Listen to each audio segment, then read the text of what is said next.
नमस्कार, मैं हूं कोमल शर्मा और आप देख रहे हैं बिहार बुलेटिन।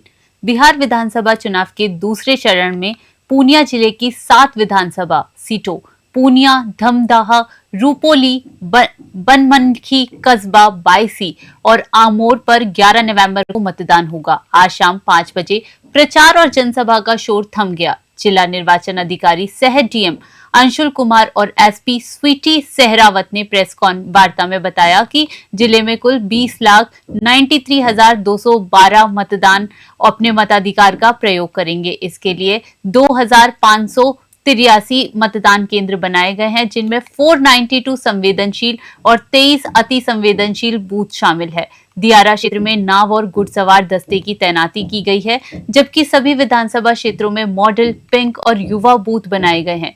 जिले में 77 कंपनी CAPF तैनात किए गए हैं। बॉर्डर को पूरी तरह सील कर दिया गया है और गश्ती दल लगातार निगरानी में जुटे हुए हैं। प्रशासन ने शांतिपूर्ण मतदान की पूरी तैयारियां कर ली है। पूर्णिया से विनीत राज की रिपोर्ट।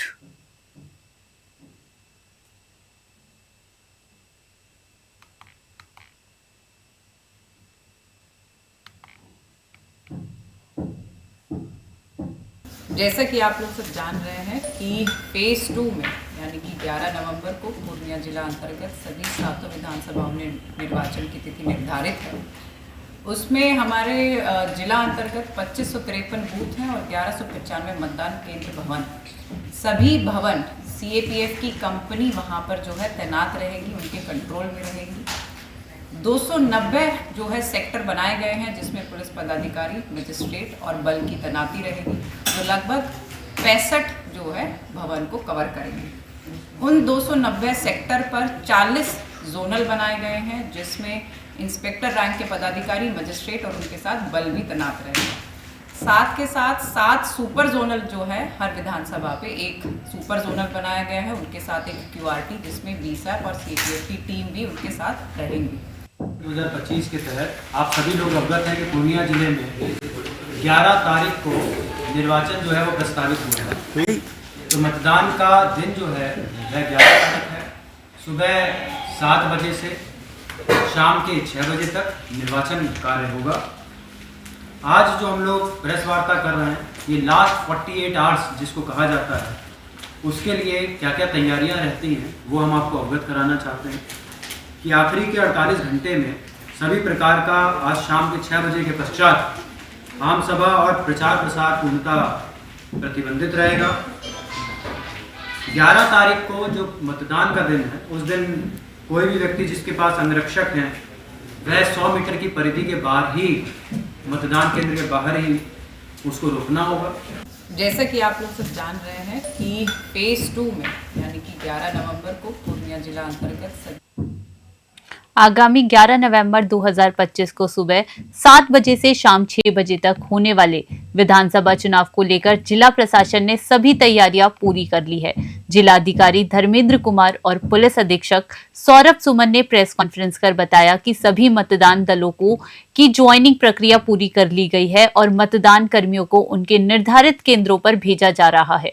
उन्होंने बताया कि सुरक्षा को मद्देनजर सभी फोर्स अधिकारियों से समन्वय बैठक हो चुकी है तथा मतदान दिवस पर व्यापक सुरक्षा प्रबंध किए गए हैं। डीएम ने बताया कि अंतर्राष्ट्रीय सीमा को 72 घंटों के लिए सील कर दिया गया ताकि किसी भी बाहरी हस्तक्षेप या अवैध गतिविधि को रोका जा सके। इसके साथ ही यूपी और बिहार की सीमाएं भी अस्थायी रूप से बंद रखी जाएंगी। प्रशासन ने मतदाताओं से शांति, जागरूकता और लोकतांत्रिक भागीदारी की अपील की है। बेतिया से साबिर अली की रिपोर्ट।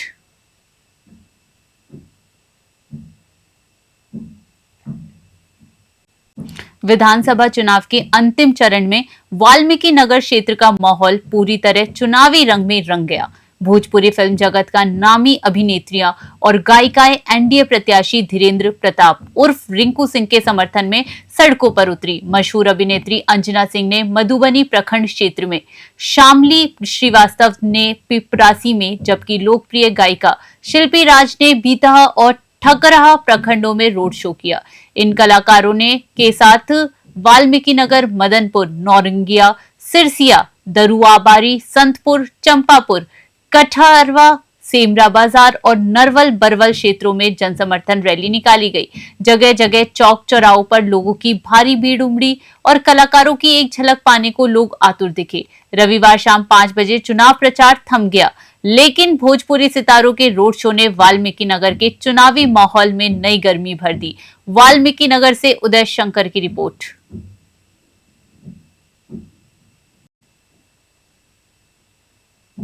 विधानसभा क्षेत्र रामपुर के ग्रामीणों ने एनडीए प्रत्याशी और मौजूदा विधायक धीरेन्द्र प्रताप सिंह उर्फ रिंकू सिंह के प्रति अपने विश्वास और समर्थन का इजहार किया है। रामपुर निवासी मुन्ना निषाद, राजमोहन जायसवाल सहित कई ग्रामीणों ने बताया कि विधायक रिंकू सिंह लगातार जनता के बीच रहते हैं और हर सुख दुख में उनके साथ खड़े होते हैं। उन्होंने सभी पंचायतों में विकास कार्य कराए हैं, जिससे जनता में उनके प्रति गहरा सम्मान है। ग्रामीणों का कहना है कि वाल्मीकि नगर की जनता एनडीए की सरकार चाहती है और इस बार भी रिंकू सिंह को भारी मतों से विजयी बनाएगी। लोगों ने कहा कि रिंकू सिंह सिर्फ विधायक नहीं बल्कि जनसेवक है, जिन्हें जनता अपने दिल में बसाए हुए है। चुनावी माहौल में उनका जनसंपर्क अभियान लोगों के बीच विश्वास और उत्साह का प्रतीक बन गया है। बगहा से मनोज श्रीवास्तव की रिपोर्ट। नगर क्षेत्र में खड़े हुए हैं, रामपुर पंचायत में, रामपुर नया गांव में। मैं यहाँ के लोगों से ये जानना चाहता हूँ कि जो भी मतलब कि बीजेपी के कार्यकर्ता हैं उनसे हम संपर्क करना चाहते हैं और बीजेपी के बारे में कुछ पूछना चाहते हैं। मैंने कौन से मनोज श्रीवास्तव। सर, आपका शुभ नाम क्या है? मेरा नाम मुन्ना निषाद हुआ। आप ये बताइए, इस इलेक्शन के दौर में आप क्या करना चाहते हैं? हम तो वाल्मीकि विधानसभा में रिंकू भैया को जिताना चाहते हैं, प्लीज आपको एनडीए को। आखिर में वजह क्या कि रिंकू भैया को आप जिताना चाहते हैं? मुझे ये है कि बहुत विकास किए हैं, सड़क नाला सब कुछ बनवाया है। ये हर पंचायत में, तिरपनों पंचायत में हम देख रहे हैं। यही वजह से हम प्लीज आप वोट देना चाहते हैं। अच्छा सर, आपका शुभ नाम? आप क्या करना चाहते हैं?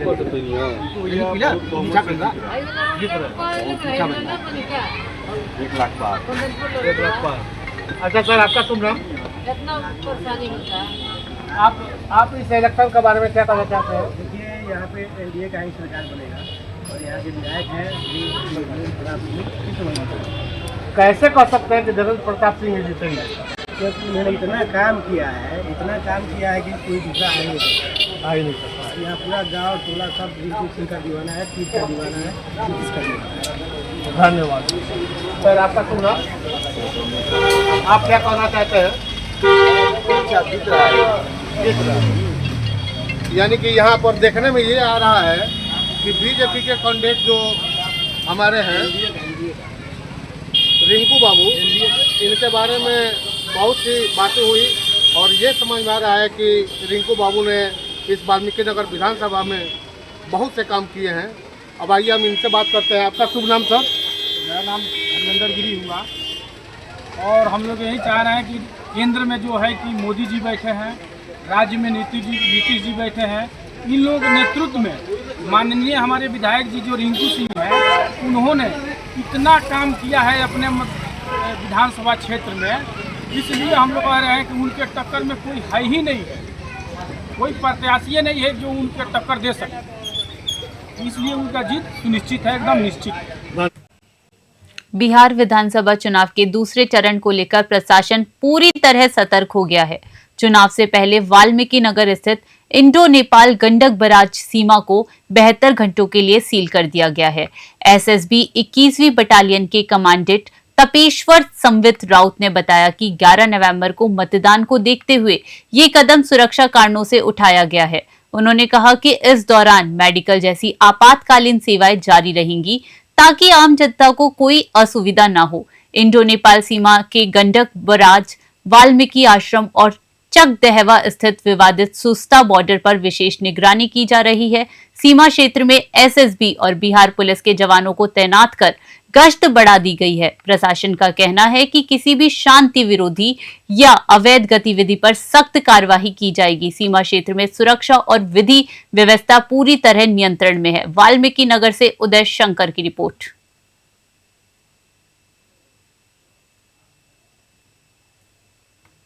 विधानसभा चुनाव को लेकर रामनगर में रविवार को एनडीए प्रत्याशी नंद किशोर राम के समर्थन में भव्य रोड शो आयोजित हुआ। इस अवसर पर हरियाणा के मुख्यमंत्री नायब सिंह सैनी, भोजपुरी अभिनेत्री स्मृति सिन्हा और केंद्रीय राज्य मंत्री सतीश चंद्र दुबे ने भाग लिया। रोड शो के दौरान पूरे रामनगर विधानसभा क्षेत्र में जबरदस्त उत्साह देखा गया। हजारों कार्यकर्ता भगवा परिधान में सड़क पर उतरकर एनडीए प्रत्याशी के पक्ष में नारे लगाते हुए और वोट मांगते नजर आए। सुरक्षा व्यवस्था को लेकर प्रशासन पूरी तरह सतर्क रहा और चप्पे चप्पे पर पुलिस बल की तैनाती की गई। मुख्यमंत्री सैनी ने अपने संबोधन में महागठबंधन पर तीखा प्रहार किया और कहा कि बिहार को फिर से जंगल राज में नहीं जाने दिया जाएगा। उन्होंने जनता से एनडीए सरकार और विकास के लिए मतदान करने की अपील की। रोड शो में पूरे क्षेत्र में चुनावी माहौल को गरमा दिया। रामनगर से गोविंद गिरी की रिपोर्ट।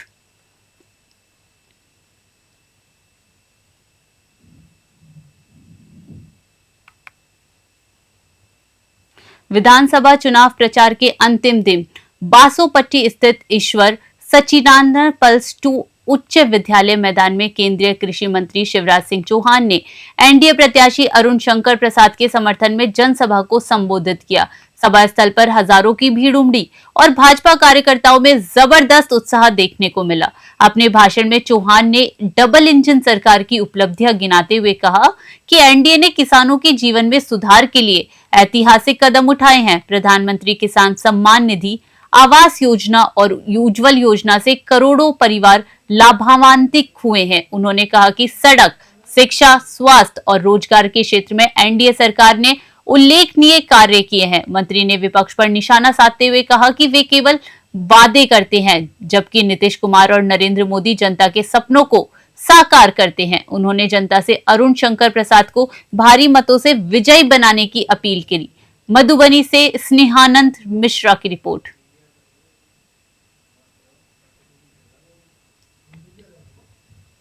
जिले के नगर थाना क्षेत्र के यादवपुर मोड़ के पास रविवार को एक बड़ा सड़क हादसा हो गया, जिसमें ठेला चालक सहित 3 लोग गंभीर रूप से घायल हो गए। स्थानीय लोगों ने सभी को तुरंत सदर अस्पताल पहुंचाया, जहां डॉक्टरों ने नंदू चौहान और राजा अंसारी को गोरखपुर रेफर कर दिया, जबकि एहसान अली का इलाज सदर अस्पताल में चल रहा है। सूत्रों के अनुसार एक स्कॉर्पियो ने अचानक बाइक सवारों और ठेला चालक को टक्कर मार दी, जिससे हादसा हुआ। घटना के बाद अफवाह फैलने पर भीड़ आक्रोशित हो गई और पास खड़ी पुलिस की गाड़ी पर पथराव कर उसे आग के हवाले कर दिया। सूचना पर एसपी अवधेश दीक्षित और एसडीपीओ प्रांजल भारी पुलिस बल के साथ मौके पर पहुंचे। स्थिति को नियंत्रित करने के लिए आंसू गैस के गोले छोड़े गए। एसपी ने बताया कि तोड़फोड़ और आगजनी में शामिल लोगों की पहचान की जा रही है। कुछ को हिरासत में लिया गया है और जांच जारी है। गोपालगंज से शैलेंद्र श्रीवास्तव की रिपोर्ट।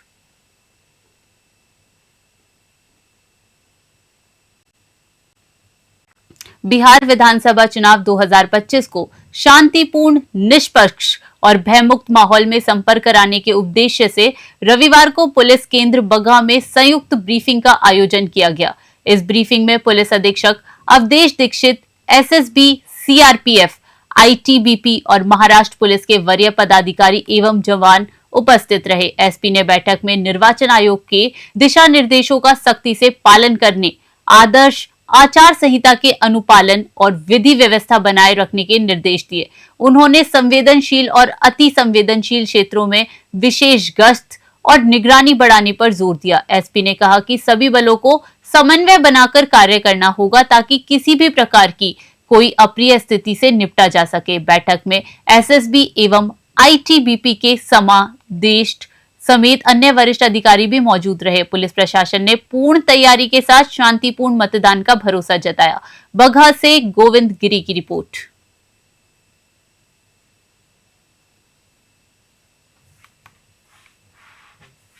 बिहार विधानसभा चुनाव के दूसरे चरण के तहत भागलपुर जिले की 7 विधानसभा सीटों पर 11 नवंबर को मतदान होगा। जिले में रविवार शाम 6 बजे के बाद चुनावी शोर पूरी तरह थम गया। चुनावी प्रचार समाप्त होने के बाद जिला निर्वाचन पदाधिकारी सह जिलाधिकारी डॉक्टर नवल किशोर चौधरी और वरीय पुलिस अधीक्षक हृदय कांत ने संयुक्त समीक्षा भवन में प्रेस वार्ता कर मतदान की तैयारियों की जानकारी दी। अधिकारियों ने बताया कि मतदान दिवस पर प्रत्याशियों को अधिकतम 3 वाहनों की अनुमति दी जाएगी। मतदान से पहले सुबह 5:30 बजे मॉक पोल आयोजित किया जाएगा, जिसमें उम्मीदवारों के पोलिंग एजेंट उपस्थित रह सकते हैं। जिला प्रशासन ने स्पष्ट किया है कि मतदान केंद्रों के भीतर मोबाइल फोन ले जाना प्रतिबंधित रहेगा।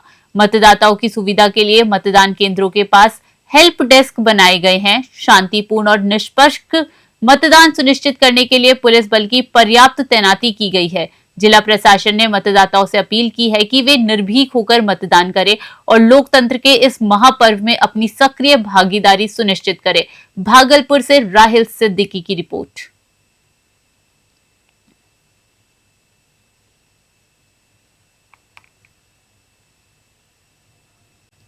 बिहार विधानसभा चुनाव 2025 के दूसरे चरण के मतदान से पहले मोतिहारी जिला प्रशासन पूरी तरह सक्रिय हो गया है। चुनाव प्रचार थमने के बाद कानून व्यवस्था बनाए रखने और मतदाताओं में विश्वास जगाने के उद्देश्य से शहर में फ्लैग मार्च निकाला गया, जिसका नेतृत्व जिला अधिकारी सौरभ जोरवाल और पुलिस अधीक्षक स्वर्ण प्रभात ने संयुक्त रूप से किया। अधिकारियों ने बताया कि जिले के 12 विधानसभा क्षेत्रों में शांतिपूर्ण मतदान सुनिश्चित करने के लिए 40,000 से अधिक कर्मियों को तैनात किया गया है। सभी मतदान केंद्रों पर सीसीटीवी कैमरे लगाए गए हैं ताकि हर गतिविधि पर कड़ी निगरानी रखी जा सके। साथ ही किसी भी तकनीकी समस्या या गड़बड़ी के समाधान के लिए त्वरित कार्यवाही दल भी तैयार है। मतदाताओं से अपील करते हुए जिलाधिकारी ने कहा कि लोग भयमुक्त होकर मतदान करें, क्योंकि हर मतदान केंद्र पर सुरक्षा के पुख्ता इंतजाम किए गए हैं। उन्होंने नागरिकों से शांति और संयम बनाए रखने की अपील भी की है। मोतिहारी से सोनू कुमार की रिपोर्ट।